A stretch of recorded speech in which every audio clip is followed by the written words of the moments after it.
My name is Yadunath Das, and I thank you for being here. We will start with some chanting to invoke auspiciousness and offer prayers of gratitude. Hare Krishna.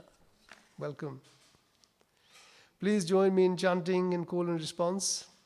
Otherwise, you can just hear this in meditation. I am not the best of the singers, but I will try to do my best. Jai Radha Madhava Kunj Bihari, Jai Radha Madhava Kunj Bihari, Jai Gopi Jan Vallabha Girvaradhari, Jai Gopi Jan Vallabha Girvaradhari, Yashodhanandan Braj Jan Ranjan, Yashodhanandan Braj Jan Ranjan, Yamuna Tira Banachari, Yamuna Tira Banachari, Jai Radha Madhava Kunj Bihari, Jai Radha Madhava Kunj Bihari, Jai Gopi Jan Vallabha Girvaradhari, Jai Gopi Jan Vallabha Girvaradhari, Yashodhanandan Braj Jan Ranjan, Yashodhanandan Braj Jan Ranjan, Yamuna Tira Banachari, Yamuna Tira Banachari, Jai Radha Madhava Kunj Bihari, Jai Radha Madhava Kunj Bihari. Hare Krishna, Krishna Krishna, Hare Hare, Hare Rama, Rama Rama, Hare Hare, Hare Krishna, Krishna Krishna, Hare Hare, Hare Rama, Rama Rama, Hare Hare. Jai Radha Gokulanand, Radha Gokulanand, Radha Gokulanand Shri Radhe. Jai Radha Gokulanand, Radha Gokulanand, Radha Gokulanand Shri Radhe. Jai Sita Ram Lakshman Hanuman, Jai Sita Ram Lakshman Hanuman. Jai Prabhupada, Prabhupada, Prabhupada, Shila Prabhupada. Jai Prabhupada, Prabhupada, Prabhupada, Shila Prabhupada. Gaura Premanande, Hari Hari Bo.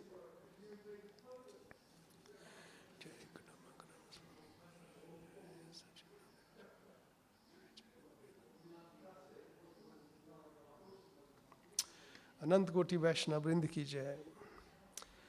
So I'm grateful to have this opportunity to talk about verse 17 of chapter 5 of Bhagavad Gita, titled Karma Yoga in Action in Krishna Consciousness. Hare Krishna. Welcome. So Lord Krishna is instructing Arjuna, who is confused whether he should renounce the fight or fight in devotion to the Supreme at Kurukshetra. So Lord Krishna explains Karma Yoga, working in union with the Supreme. I seek your blessing that I may say something of use and which is worthy of the sacrifice of your time.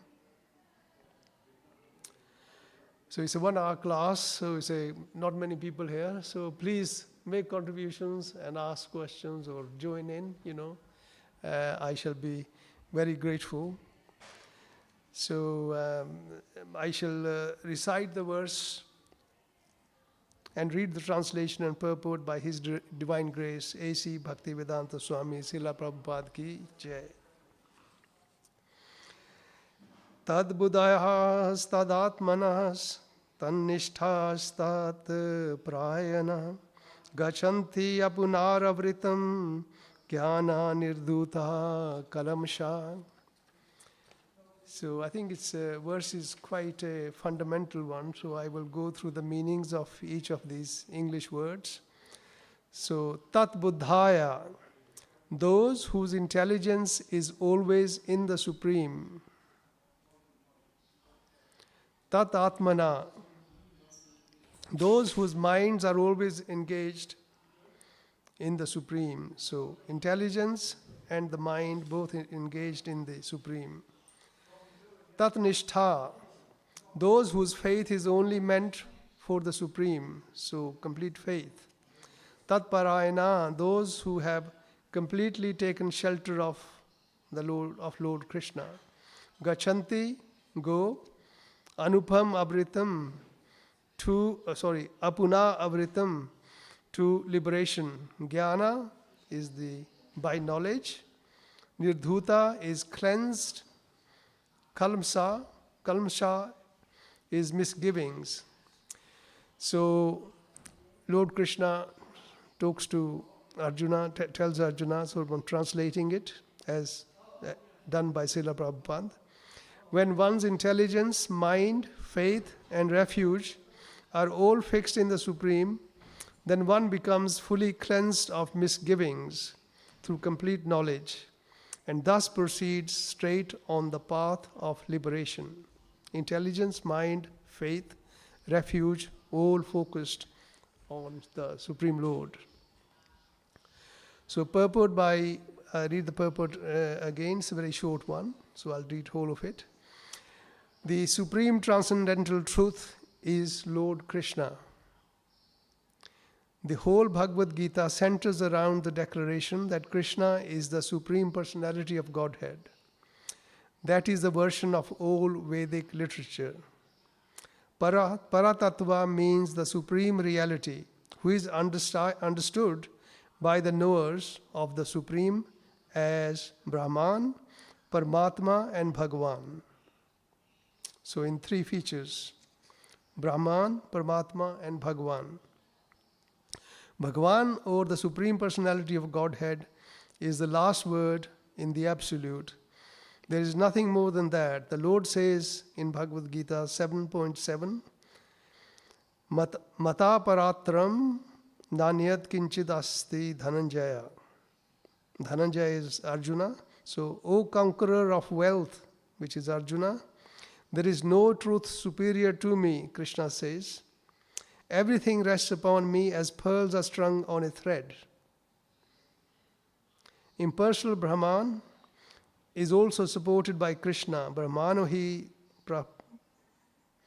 pratishtaham. Therefore, in all ways, Krishna is the supreme reality.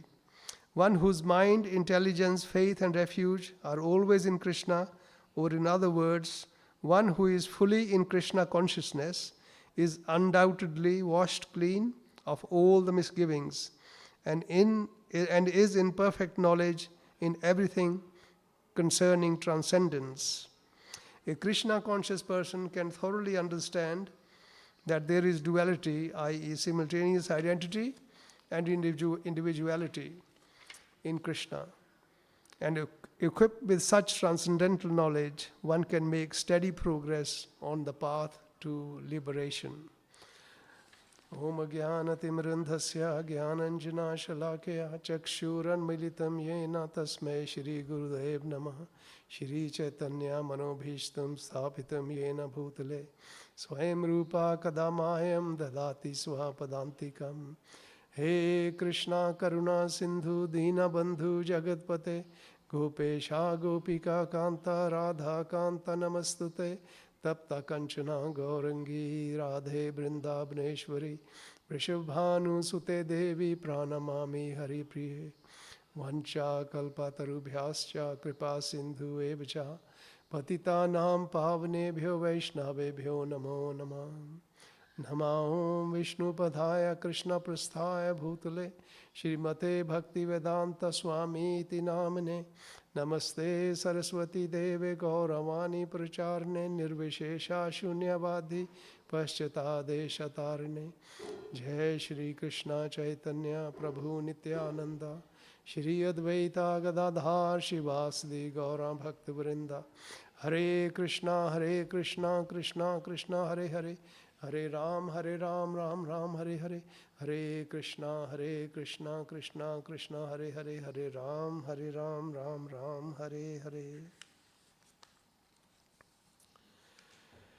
So this verse 517, focusing intelligence, mind, faith and refuge in Shri Krishna, is all about surrender to the Supreme Lord. Please. So it's all about surrender to the Supreme Lord. We surrender with mind, intelligence, faith, and refuge. These are all fixed in the Supreme Lord. Supreme truth is described by the Acharyas as Brahman, which is Brahm Jyoti, which is the effulgence of the Supreme Lord, Krishna.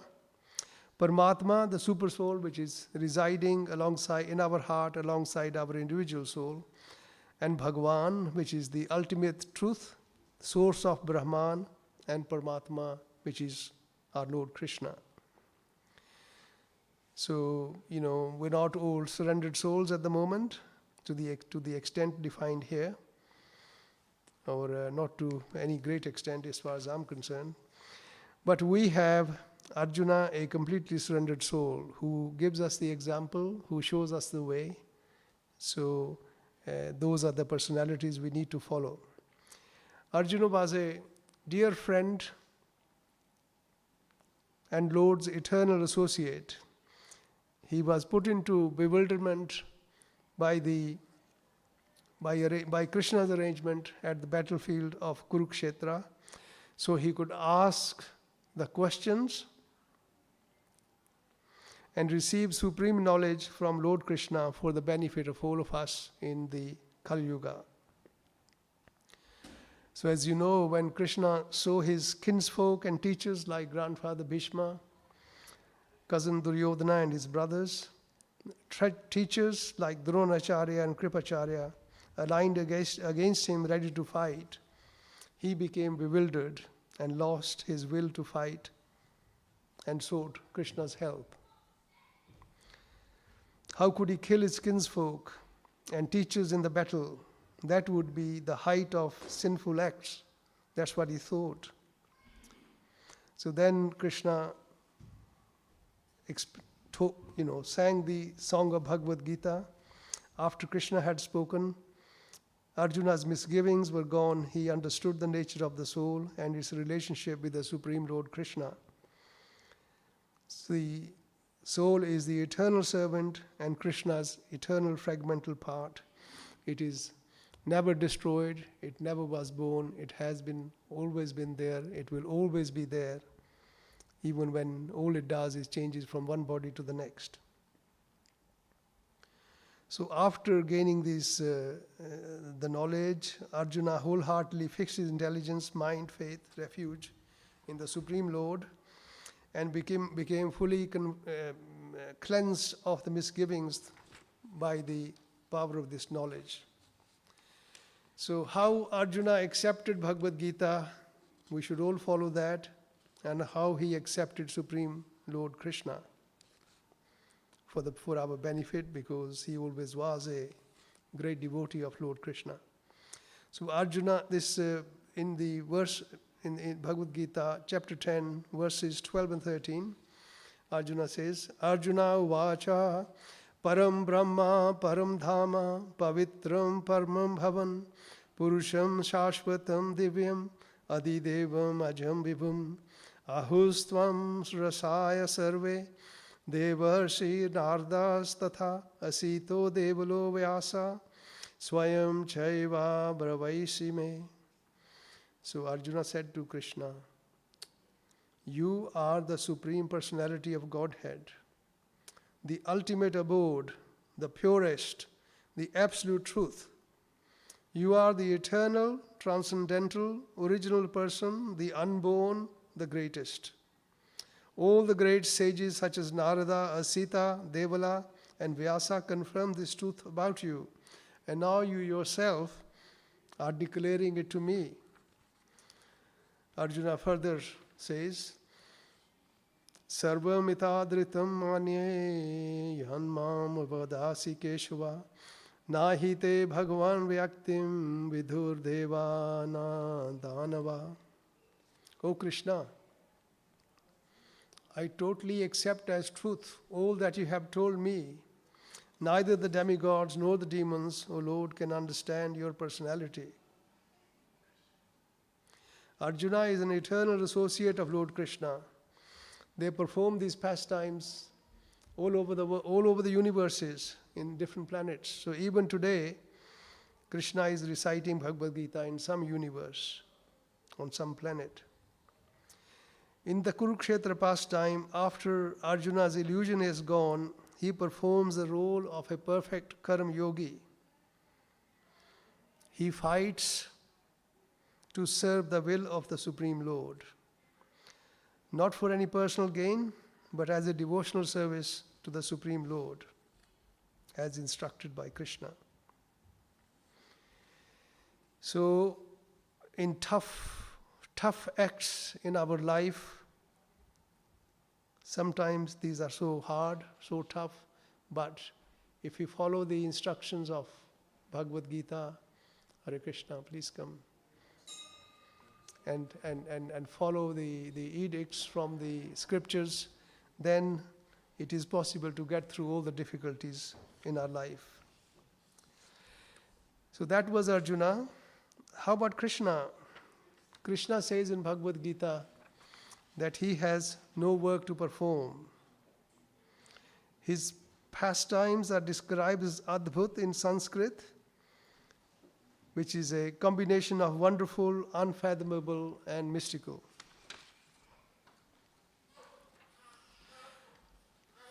Krishna is so wonderful.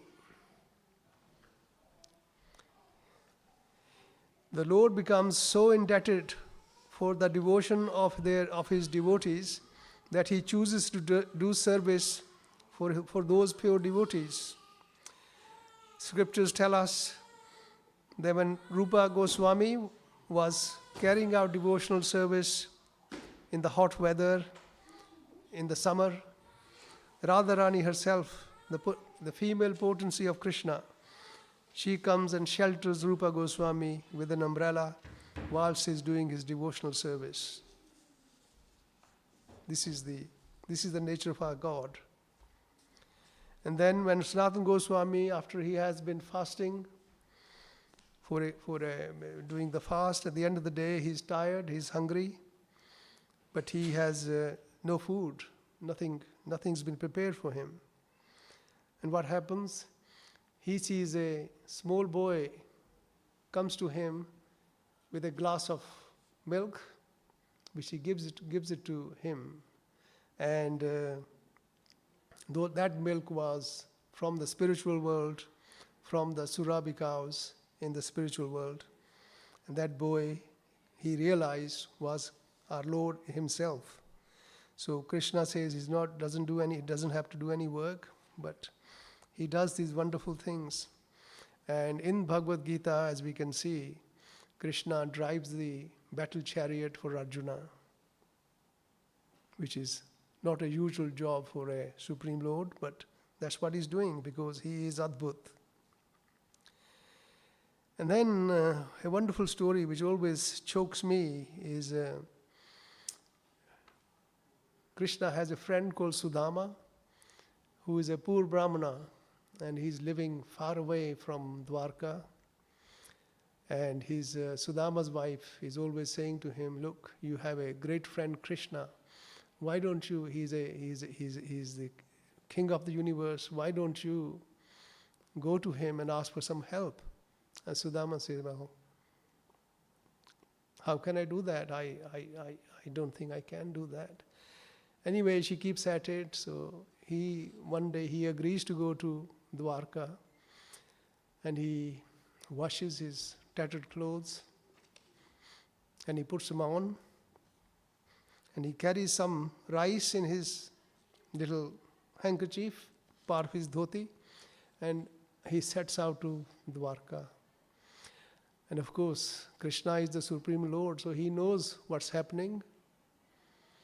But nevertheless, his courtiers come to him. He says, look, Sudama, your friend is approaching the gates of Dwarka.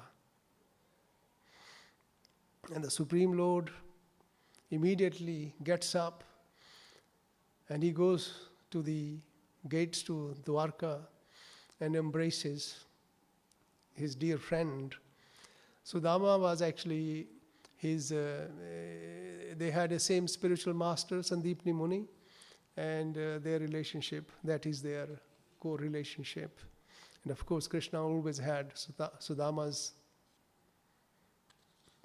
benefit at heart, but Krishna also never interferes with the free will. So until Sudama said, look, I really want to come to see you and get some help, Krishna said, okay, I'll wait until you ask me for that. So the Lord never interferes with our free will at any time. So what happens next? Krishna takes Sudama to his palace, seats him on a beautiful throne, and he washes his feet. That is Supreme Lord Krishna washing Sudama's feet, his friend, his poor Brahmana. And then he takes him and asks him to rest on his bed and kind of, massages his legs and so on. And Rukmini Devi is there as well, Krishna's wife. What a wonderful story. What a wonderful Krishna. He's got nothing to do. He doesn't have to do anything, but this is what he does. There's an allegorical story. Allegorical is basically a story with a hidden meaning. So story itself might not make sense, but the meaning is very significant. There was a man walking in life, walking along, spending his life. All along, he sees two sets of footsteps. He's a little puzzled. He says, I can see my footsteps. And then somehow in his mind, the thought comes, the other footsteps must belong to the super soul, Krishna. So he keeps on walking, and then he gets into some of life's difficulties. Life gets very tough and struggle. And then after a little while, he sees only one set of footsteps. Once he's got through his difficulty, he asks the super soul, where did you go when I was in difficulty? Super soul explained to this person, he says that last steps that you see are actually mine. When you were in real struggle, in difficulty, and you couldn't cope, I was carrying you when you were facing that great struggle. I'm always by your side. How wonderful. Krishna always helps ordinary people in the struggles of life. I mean, has that ever happened to you where something has come along and given a helping hand when things look tough? How wonderful. So, Krishna is simply bought by the love of his devotees. His wonder is displayed by the love Krishna shows for his devotees. It is said that Krishna himself cannot understand. Now that is amazing. Krishna himself cannot understand that what is it about him that Radharani loves him so much and his devotees love him so much. He cannot understand it. And later on, he comes in to this world as Chaitanya Mahaprabhu in the mood of Radharani to understand exactly how Radharani feels about Krishna. And his devotees, whatever his pure devotees promise, Krishna makes sure that that is delivered. There's this Narad Muni had initially cursed the sons of Kuvera, which were Nalkuvara and Manigriva. They were up to some mischief, so he cursed them. Then he somehow a mercy arose in his heart, and he said to them, "Okay, I have given you my curse. You will now stand as trees in a certain place in Gokul, and but after, in due course, Supreme Lord Himself will come there and deliver you. So that is the best I can do," Narada said.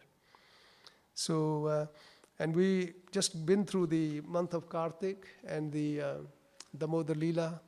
So in the Damodar Leela, Mother Yashoda ties Krishna to the churning motor, and Krishna, after a while, he drags the motor into the courtyard, and the motor gets caught in between the two Arjuna trees, and Krishna pulls pulls at the rope, and then the two trees kind of fall, and from the trees emerge these two great personalities, Manigriva and Nalakubara.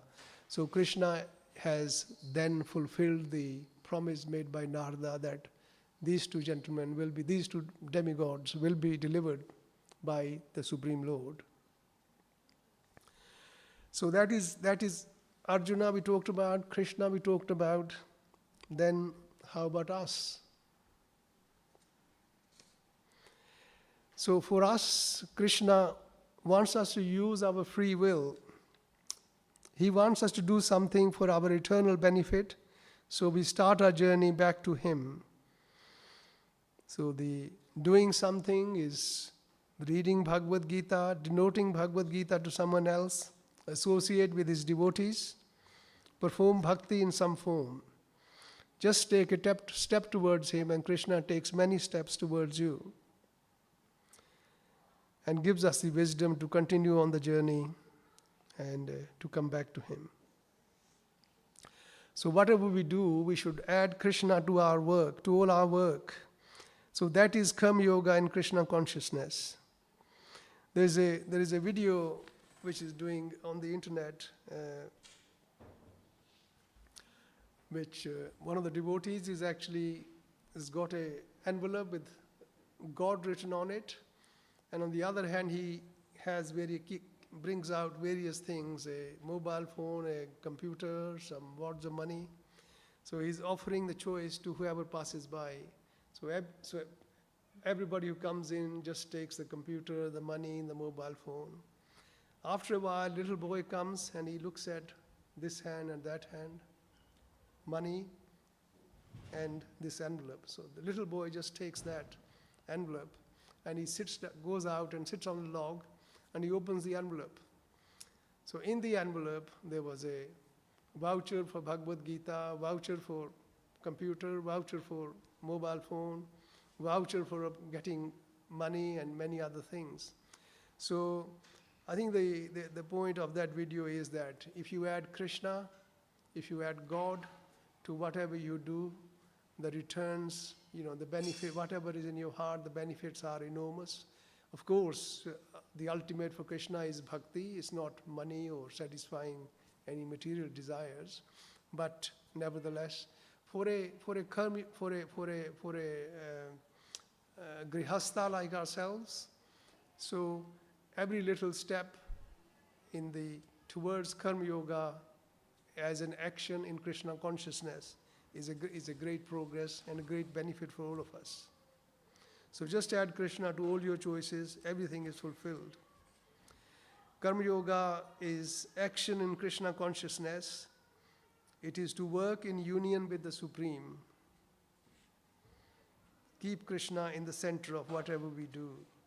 So Lord explains that the work in devotional service is better than renunciation. One who neither hates nor desires the fruits of his activities. So whatever comes, we don't dislike what comes or desire which doesn't come. Desire the fruits of his activities is actually in renunciation. Krishna says. So one who works in devotion, controls his mind and senses, is dear to everyone, is never entangled in karmic reactions. So once Krishna is in the center of all our work, whatever we do is a karmic, i.e. it does not incur any karma, good or bad. Both good and bad karma are the same. They're not good for us, because then the body has to take birth in the next life, in another body, to actually to taste the Radha Gokulanand ki jai. So the body, if the karmic reactions are good or bad, the body has to take birth in the next life, and then all kind of risks are there. So if it is done, the work is performed in union with the Supreme, then it is karmic, and that actually helps us to get back to the Godhead, back to the spiritual world. Our real deliverance is to get out of this life and death cycle and go back to Godhead. Arjuna, as I said, has become a perfect karma yogi after he has become fully cleansed of misgivings and fights at Kurukshetra because it is the will of Krishna. Arjuna's senses are controlled and aligned in the service of Krishna. Work performed in this state carries no karmic reactions. So, we'll talk about the senses. So, what are the senses? So, I think we have all seen a picture of a chariot driven by 5 kind of wild-looking horses, and and a chariot and the reins and so on. So the analogy there is that the wild horses are our senses, which is eyes, ears, nose, tongue, and skin. The reins, the chariot is the body, and the reins is our is the mind, and the driver is the intelligence, and the passenger is our soul sitting next to it. So this actually sort of says the senses themselves, they focus on the sense objects, and then kind of desires arise and all kind of activities happen, and we incur karmic reactions. So senses are eyes, ears, nose, tongue, and the skin, and the sense objects relating to these. So eyes, we see form, so sense object is form. Ears, sound. Nose, smell. Tongue, taste. Skin, touch. So whenever the senses focus on those sense objects, then the desires arise and the activities start happening. Mind is the 11th sense, and then we also have 5 working senses, which are our voice, hands, legs, and so on. So Krishna explains, the wild nature of these senses. Indriyani mano buddhir asyadhi sthanam uchyate iter vihomati yesha jnanam avritya dehinam. The senses, the mind, and the intelligence are the sitting places of lust, and lust is desires, so which veils the real knowledge of the living entity and bewilders him. The soul by its Hare Krishna. The soul by its very nature is Satchidananda, but it is covered by impurities, and that actually bewilders the living entity. The real knowledge is that I am the spirit soul, eternal fragmental part, and eternal servant of the Supreme Lord. When real knowledge is veiled, the soul thinks it is the body with false ego and material interests. And of course, the gold standard in this infamy where senses are running wild are Ravana and the demon king Hiranyakashipu from the Vedic scriptures. They were the learned personalities, they were very learned personalities, and they had boons from the demigods for personal invincibility. But their false ego and lust led to their spectacular downfall. Ravana kidnapped Mother Sita, wife of Lord Ramchandra, with well-known results. Hiranya means gold in the name Hiranyakashipu. Hiranyakashipu is the father of great devotee Prahlad Maharaj, but he did everything to make Prahlad Maharaj's put obstacles in devotional service for Prahlad Maharaj. And in the end, there was no good end for Ravana or Hiranyakashipu. So the senses need to be controlled and aligned in the service of the Supreme Lord. Come back to the verse. When intelligence, mind, faith, and refuge are all fixed in the Supreme Lord, then one becomes fully cleansed of misgivings through complete knowledge and thus proceeds straight on the path to liberation. Such a liberated person is not attracted to material sense pleasures, but is always in trance, enjoying the pleasure within. In this way, self-realized person enjoys unlimited happiness, for he concentrates on the Supreme Lord. So in chapter 2, verse 61, Krishna explains, Thani sarvani samayamya, Tani sarvani samayamya, yukta asita matpara, vase hi yosendriyani, tasya pranya pratishtita. One who restrains his senses and fixes his consciousness upon me is known as a man of steady intelligence. So the highest perfection of yoga is Krishna consciousness, restrained senses, and fix these on consciousness, this consciousness on Krishna. Without being Krishna conscious, it is not possible to control the senses. The senses can be completely controlled only by the strength of devotional service to Krishna. Srimad Bhagavatam tells us about some altercation between Durvasa Muni and Maharaja Ambarisa. Durvasa Muni was a mystic yogi, and Maharaja Ambarisa is a pure devotee of Krishna. Durvasa Muni was a Yogeshwara, or the master of the mystic powers. A Yogeshwara can exhibit 8 kinds of wonders of perfection by becoming smaller than an atom, lighter than a feather, getting anything and everything he desires, going anywhere, everywhere he likes. Quite a powerful personalities. But the devotees of the Lord, the Supreme Personality of Godhead, do not directly practice the process of mystic powers. But by the grace of Lord, his devotee can defeat even a great Yogeshwara like Durvasa Muni. So once Maharaj Ambarisa was worshipping the Supreme Personality of Godhead in Vrindavan, observing the vows of Dvadashi and Ekadashi.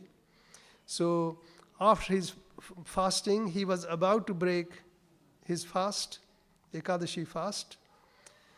Then at that very moment, the great mystic yogi, Durvasa Muni, appeared in his house and became his guest.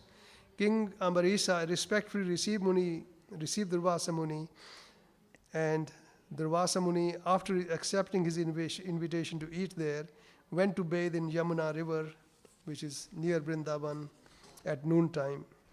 Because he was absorbed in samadhi, he did not come back very soon. Maharaja Ambarisa, upon seeing that the time to break the fast, there are rules and regulations when we can break the fast, and we should do something to break the fast at the appointed hour. So, fast passing, he drank a little water in accordance with the advice of the learned Brahmanas who were present. But by his mystic power, Durvasa Muni could understand that this had happened, and he was very angry because Ambarisa Maharaj has broken his fast and he's taken water without Durvasa Muni, so he was not very happy. So he began to chastise Maharaj Ambarisa, but still Durvasa Muni wasn't satisfied. He created a demon appearing like the fire of death.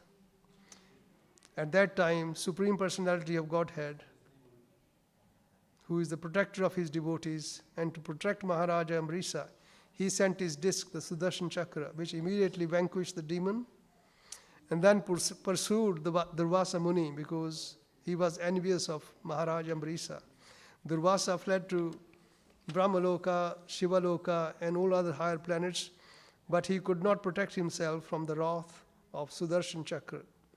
Finally, he went to the spiritual world where he surrendered to Lord Narayana. But Lord Narayana said he could not excuse a person who had offended a Vaishnava.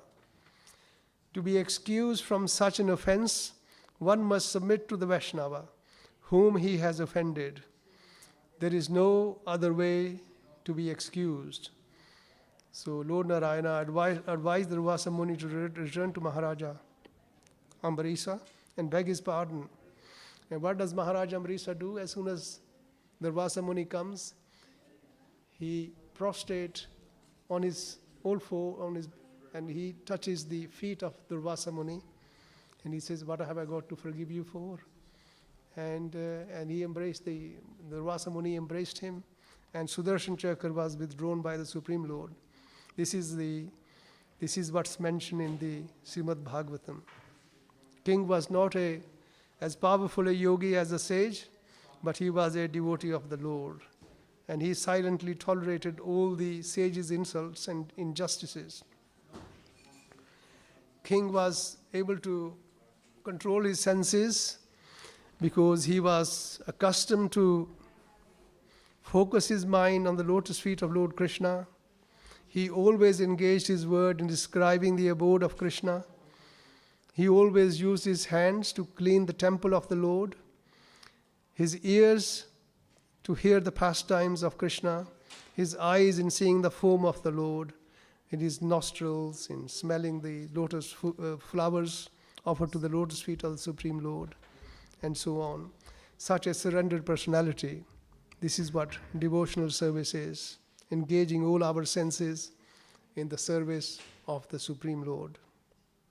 King Amrisa was a completely surrendered soul. His senses were completely controlled by the strength of his devotional service to Krishna, which is what the benefit of being a Vaishnava is. He was a perfect, renounced Raj Rishi, a saintly king. Amrisa Maharaj ki jai. So the verse tells us that we need to purify and control and align our senses for the service of Supreme Lord by bhakti. Simply restraining senses is of no use. They will trouble us again. So we have to control the senses, then we have to direct them to the service of the Lord through the bhakti processes. So there are 9 angas of bhakti.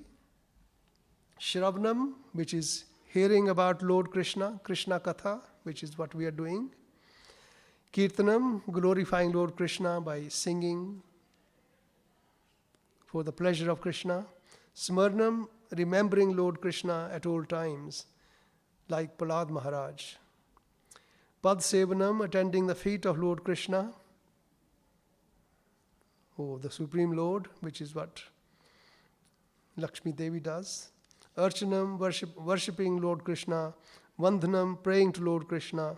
Dasyam, becoming servitor to Lord Krishna, or Lord Ramchandra, which is what Hanuman is, Shri Hanuman, Dasya. Sakhyam, becoming a dear friend to Lord, which is Arjuna. Atma Nivedan, fully surrendering unto the Supreme Lord, which is Bali Maharaj, and we just talked about Amrisa Maharaj.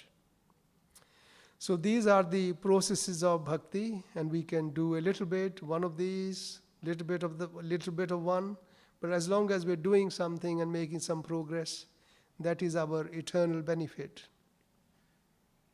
So we should try to surrender to Krishna without personal agenda. But that happens only when we are in a blissful state, reading scriptures and following in devotional chanting. We don't have to, it's not all or nothing. It's a little bit of everything, little bit of something, always gives us great results and saves us from the greatest danger. So all journeys start with a first step. Please avail the spiritual opportunity along with other responsibilities.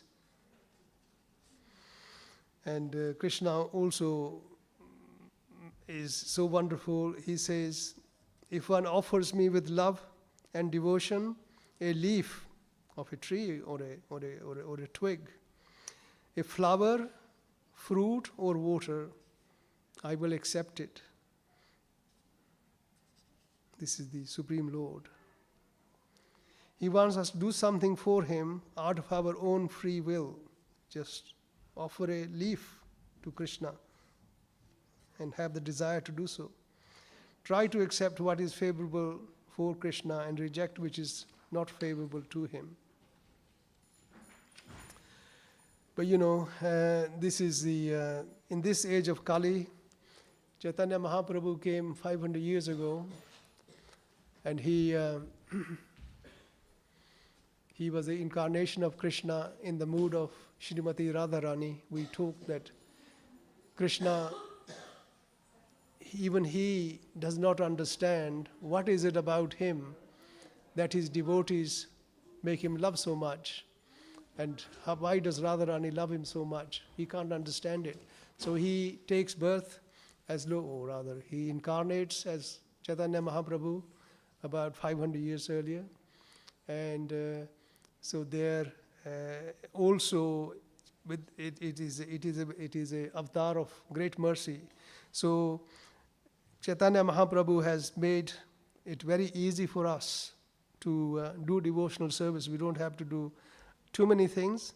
What he's saying, that chanting the Hare Krishna Mahamantra is the only way to make progress in Kali Yuga, where we have conflicts going on, our memory isn't great, and our lifespan isn't great. It's not Satyug where people used to meditate for hundreds of thousands of years and so on. So Lord Chaitanya has said, Hare Nama, Hare Nama, Hare Nama eva kevalam, Kalau nasti, eva nasti, eva nasti, eva gatir anyatha. Chanting the Hare Krishna Mahamantra is the only way. Hare Krishna, Krishna Krishna, Hare Hare, Hare Ram, Ram Ram, Hare Hare. There is no difference between Krishna's name, the Mahamantra, or Lord Krishna himself. As we progress in bhakti, more and more realizations come. Our ISKCON Swamis, whatever they teach us, I have based my talk on that. I thank you very much for tolerating me and being here. And maybe we got a few minutes, so I can just run a little quiz for the children at least. Do you know when Bhagavad Gita was spoken by Lord Krishna?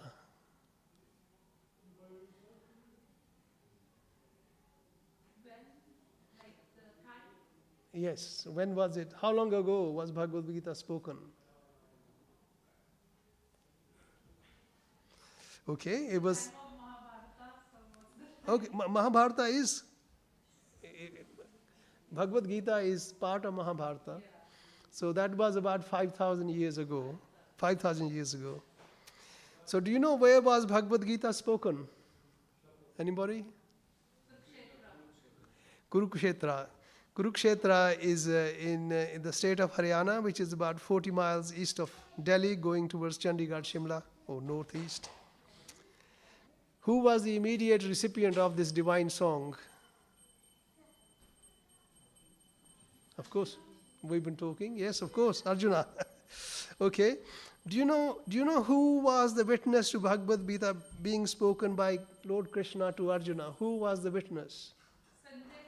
Sanjay. Thank you. You know everything. So Sanjay was secretary to Dhritarashtra, who was the blind king of blind king of Hastinapur.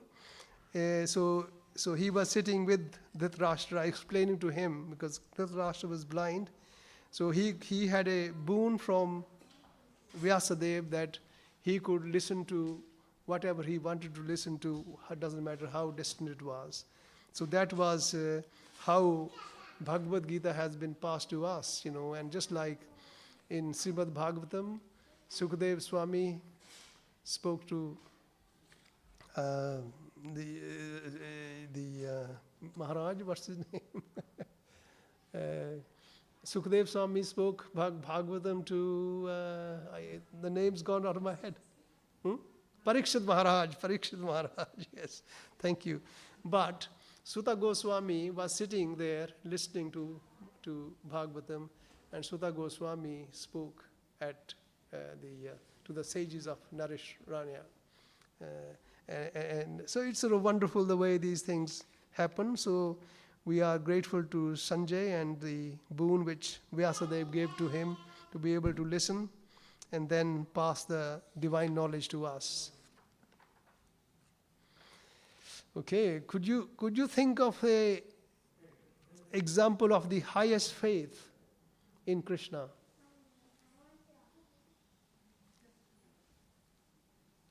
Example of like. Sorry, you said? So it's kind of what kind of example? Oh, any example of great faith, in Krishna. Can you? Why we have like. Can you think of a? It's in the context of Mahabharata and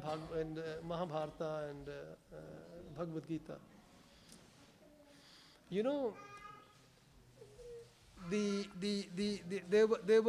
They were okay. I got something on Akshahini soldier, the battalions which fought in Mahabharata. Krishna had great strong armies, the Yadavas were the strongest warriors in those days. And so Krishna offered that himself to one of the warring parties, the Pandavas and the Kauravas, and and said, you can either have me, but I will not fight, or you can have all my armies, all my armies, And Krishna chose, Arjuna chose Krishna. That to me is the act of greatest faith in the Supreme Personality of Godhead.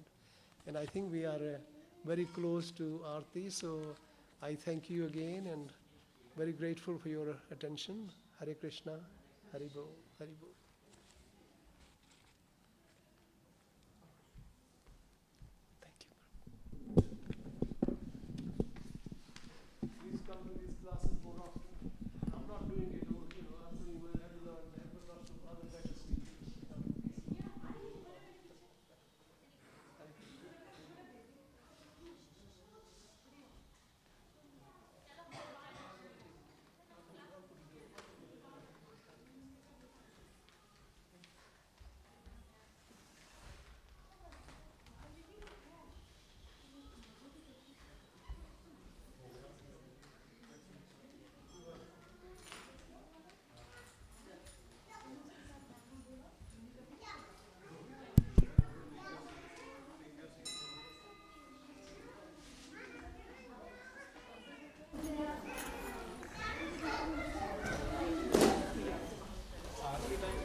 She's not playing it for you. No, but like she's fish. I didn't ask her to play for myself either.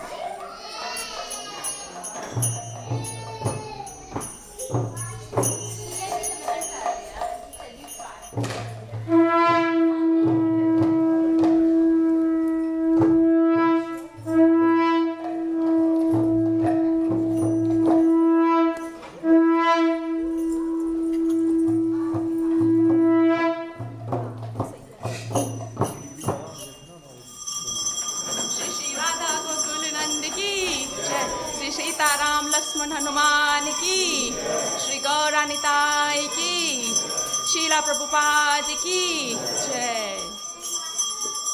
जय जय गौरचंद्र आरती का शोभा। जय गौरचंद्र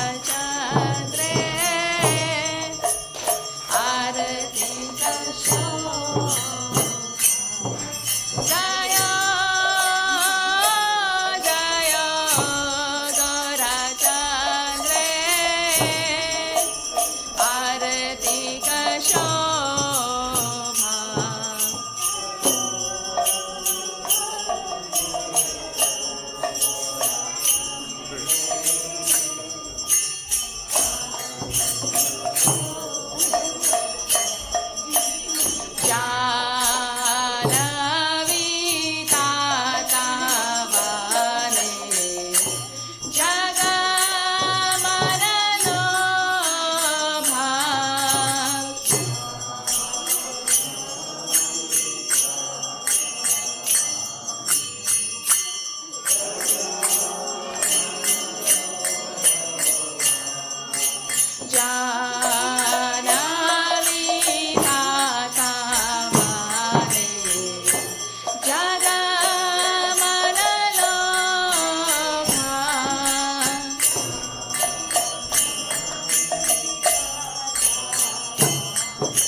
चक्रधारा